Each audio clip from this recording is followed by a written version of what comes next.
सभी को नमस्कार। मैं दीपक गुप्ता आपका फिर से स्वागत करता हूँ हमारे यूट्यूब चैनल दीपक कॉमर्स अकेडमी पे। सो फ्रेंड्स, आज का हमारा टॉपिक है सब्सिडरी बुक्स। सब्सिडरी बुक्स क्या होती है? हम सभी को पता है बिज़नेस में अनगिनत ट्रांजेक्शन्स होती हैं, बट सबको रिकॉर्ड करना जनरल में तो पॉसिबल नहीं है। हम कर लेंगे तो सबको याद कैसे रखेंगे? ऐसे तो हमारे लिए कलेक्शन करके मतलब मैच करना एंड में बहुत दिक्कत हो जाती है। और ट्रांजेक्शन्स दो टाइप की होती है, कैश और नॉन कैश। ठीक है जी। अब जो कैश ट्रांजेक्शन होती हैं उसके लिए तो हम अलग से एक बुक बनाते हैं, कैश बुक। और जो नॉन कैश ट्रांजेक्शन्स होती हैं, जैसे क्रेडिट पे माल खरीदते हैं तो purchase book, sales book, inverted comma लगा दिए, सेम मतलब है, परचेज रिटर्न,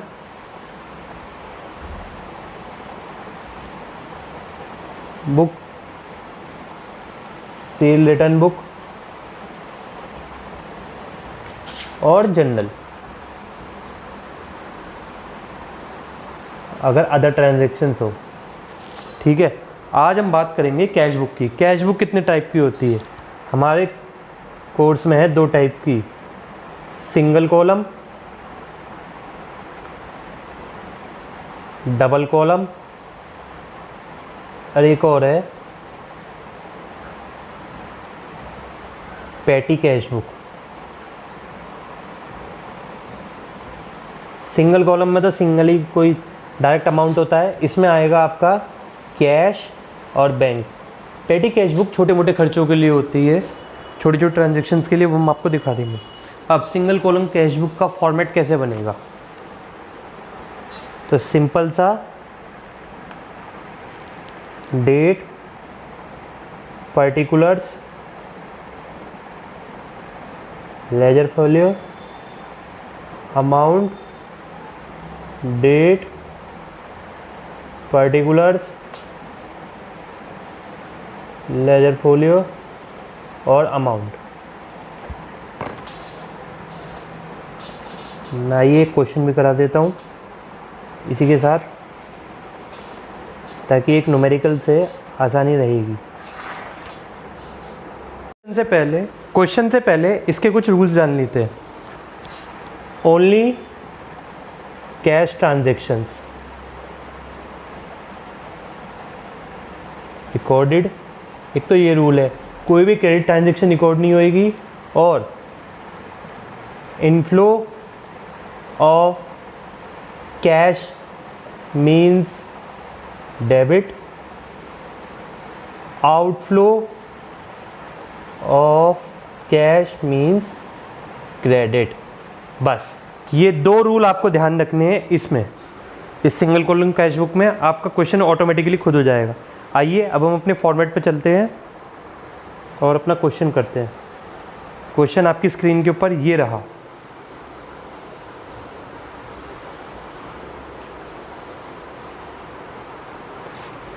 सबसे पहले हम ईयर डाल लेते हैं, डेट 2018। ये ऊपर का माइंड मत कीजिएगा, ये लाइन जो मैंने खींची है। अच्छा, आप ऊपर यहाँ पे ये भी लिखेंगे कैश बुक। पहले ट्रांजैक्शन पढ़ते हैं। Started business with cash 1 lakh. तो हमेशा जब बिजनेस कैश स्टार्ट होगा तो कैपिटल लगाइए। तो ये हमारे लिए इनफ्लो है, जनवरी 1 टू कैपिटल अकाउंट, क्योंकि सबको याद होगा हम एंट्री करते थे cash account debit to capital account. तो इसकी होगी एंट्री यहाँ और 1 लाख रुपए आपके यहाँ। ठीक है। ओपन है बैंक अकाउंट एंड डिपॉजिटेड 50,000। अब बैंक अकाउंट तो ओपन कर दिया, बट पैसा तो हमारा चला गया ना, तो इसकी एंट्री यहाँ पे पैसा गया है। कई बच्चे सोच रहे होंगे कि यहाँ पे पैसा तो हमारे पास ही रहा, बैंक अकाउंट में गया, पर पैसा तो जो हार्ड कैश जो हमारे कैश हाथ से तो चला गया ना। By bank account 50,000। ठीक है। Purchase goods for cash 20,000 plus CGST SGST at 6%। कितने की है? ठीक है। परचेजेस कितने की है? 20,000 की है। अब परचेज हुआ है तो खर्चा हुआ है तो कैश जाएगा बाय परचेज अकाउंट। बहुत आसान है ये, इसमें कोई ज़्यादा दिक्कत वाली बात नहीं है। By input CGST account by input SGST account 6% है, 12,000 पे 6% हुए 1200 रुपये। ठीक है। अगली ट्रांजेक्शन है sold goods for 5,000 plus IGST 12% of Ram on Chandigarh credit.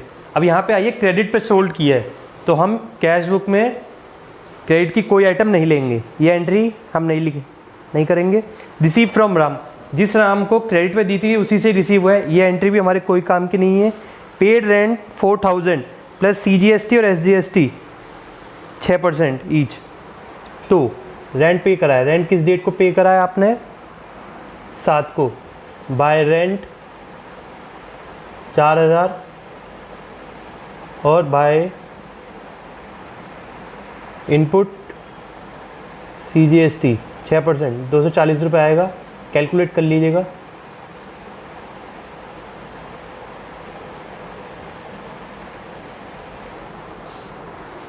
ठीक है जी। अब आगे क्या है? Sold goods for cash 10,000 plus CGST SGST 6%। Cash के लिए सेल्स की गई है तो कैश आएगा जनवरी कितनी हो गई हमारी यहाँ 8 टू सेल्स 10,000, इनमें डेट यही सेम होएगी, मैं जल्दी कराने के लिए कर रहा हूँ।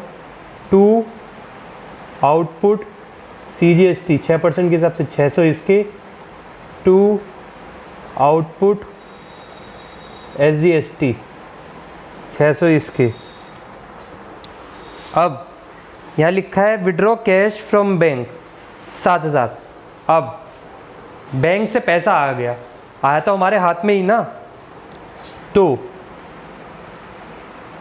टू बैंक अकाउंट, पैसा तो हमारे हाथ में आया ना, ये मत देखिए बैंक अकाउंट का क्या हुआ खाली हुआ, उस बात को छोड़िए, पैसा तो हमारे हाथ में आया। ठीक है जी। अब purchase furniture in cash 15,000 plus CGST and SGST at the rate 6% each. January 27 by furniture by CGST by SGST। Furniture कितने का है आपका? 15,000 का, 15 चिक्का 90, 900 रुपये इस पे GST हो गई, तो 15,000 900 और 900, डेट यही सेम रहेगी। लास्ट है जनवरी 31 पेड सैलरीज, तो बाय सैलरीज। ठीक है, कितनी? 5,000। अब यहाँ पे मेन काम क्या आता है? एंड में बैलेंसिंग करना। अकाउंटिंग में हमेशा एक बात याद रखिए, दोनों साइड चाहे वो डेबिट हो क्रेडिट हो, एक कम होगी तो एक ज़्यादा होगी, बैलेंसिंग करनी ही है हमेशा की तरह। तो अब यहाँ पे देख लीजिए, यहाँ पे आप देखेंगे तो खर्चे कम लग रहे हैं, इनकम ज़्यादा लग रही है। इनकम इन द सेंस मतलब कैश इनफ्लो ज़्यादा लग रहा है, तो 1,10,000 और 1,17,000 और 1,21,200।